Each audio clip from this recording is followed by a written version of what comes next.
Well, welcome back to another episode of Genus Brewing. As you can see behind us, we are in a whole bunch of grains, which is exactly what we're talking about today. Basically, we've seen a lot of people come in with recipes that show a misunderstanding when it comes to grains. They'll have something that's very, very potent that they'll be using a lot of, and something that's not so potent that they'll be using a very small amount of. This may or may not be you, but either way, we hope there's something you can get out of this video. This video is about types of malt. This is going to be a basic intro to all your malts, and then we're going to actually turn this into a series where we break it down into very specific types, and hopefully end it with a tour of our local maltster. Heck yeah. Which is Link Foods. So. Yeah. So the easiest way for us to break down types of malts is sort of by how it's malted. That's going to give you the broadest knowledge, and that'll make it so that if you don't know the exact type of malt, hopefully you can kind of figure out where it fits into your recipe. But before going into types of malts, let's talk about how they are malted. So malting is a fairly, well, straightforward concept, but a very complex process at the same time. So it has three parts.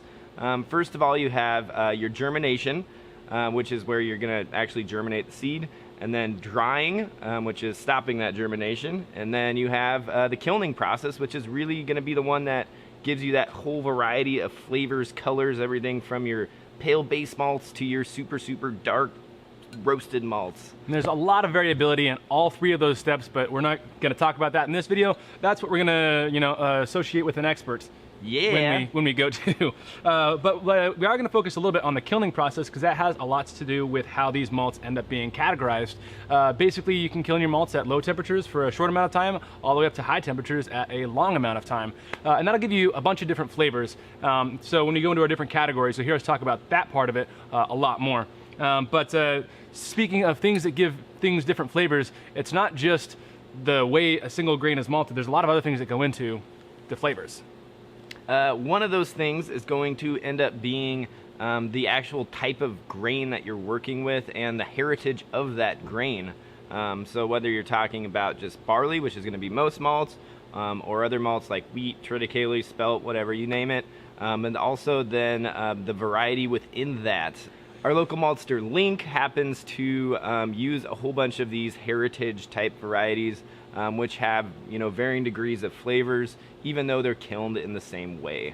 And so what that comes down to is, even though, well, grains are obviously grown all sorts of places, and some grains are grown specifically for brewing, those grains are generally tend to try to be the best blank canvas for maltsters to use. And there are a lot of maltsters that choose to go with smaller batch grains so they can get that variety and character that comes with it. Again, all this in later videos. We can also talk about variability in maltster, though, because if two maltsters get the exact same grain and try to do the exact same process, it's going to be different.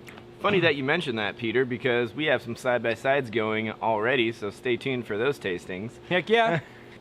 So bottom line is there's a ton of variability depending on where you get your malts from, what style of malts they are, who malts them, all that. Let's talk a little bit about what flavors you're actually expecting to get off the grains, and then also some other things that you might not expect that you do get off of grains as well. Malt flavors are going to be broken down into three basic categories. Those categories are going to be sweet, toasty, and roasty. So basically, your sweetness can be a varying scale as well. You can have anything from not very sweet malts, which means you're getting less of the character of the grain and more character of whatever else you're getting. Toasty, which is kind of like a nice bready middle ground. And again, there's a lot of different variances that go in this kind of range. And then roasty is going to be basically anything you get in that dark world, like burnt toast or like the roast of a coffee. Think light roast, medium roast, dark roast, and chai. There are sub-flavors within that, something like acidity as well as mouthfeel is another main component of that, but we're going to get into that later.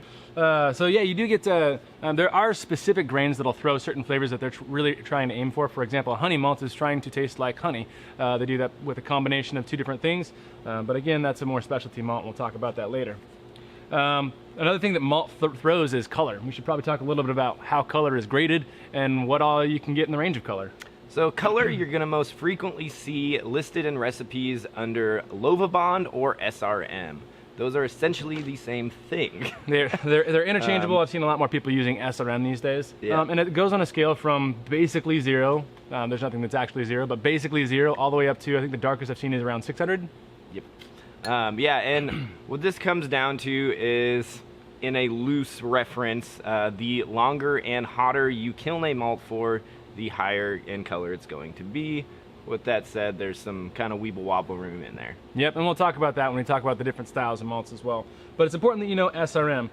Within just the color of the grains, that's just lightness and darkness. There's also hues of grain, which are going to be like, is this grain going to give you more black color, or is it going to give you more dark amber color? Reds versus browns. Right, and then you know, you have straw yellows versus pale yellows. There's a lot of different hues that you can get off of grains too, and all that has to do with the specifics about how they're malted, but that's not covered in SRM. Yep. And then I think lastly to talk about color as a reference guide. In general, the darker colored the grain is going to be, the less of it you're going to be using in a recipe. Yep, that's a good general rule to follow, unless you're going for a really, really, really black beer, or you want to just eat dry burnt toast all day.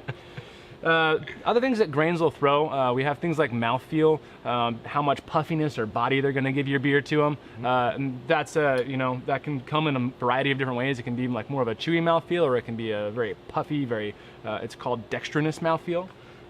Grains can also add acidity, which is really important when you're talking about your mash pH, or trying to balance your mash. But you can also taste the acidity. It comes through in the final beer. Lastly, let's talk about diastatic power. This is usually something that is more important with base malts, but varies in a lot of malts kind of going halfway down the spectrum. Diastatic power is going to be the ability for that malt to convert the starches into sugars. This especially becomes important when you are using malts that don't have any diastatic power. You need some of that in your mash. Yep, a lot of times that's going to happen when you're using like wheat or high adjunct grains.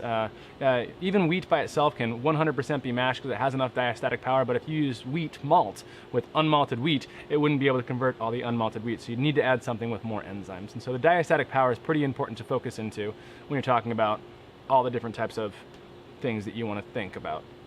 So I'm gonna leave it there when it comes to diastatic power, but we are going to be talking even more about it when we go into our next video, which is going to be about base malts. So if you have any questions on base malts, diastatic power, or anything that we listed above, please leave those in the comments below as soon as possible. That way we can make sure we get them in our next videos, because we are gonna be doing these over the next couple weeks. Also, feel free to let us know if you want us to go into any kind of specialty malt, any oddball ones like peated or Karastan or Karasteam, Kararoma, Kara specialness, Kara me away.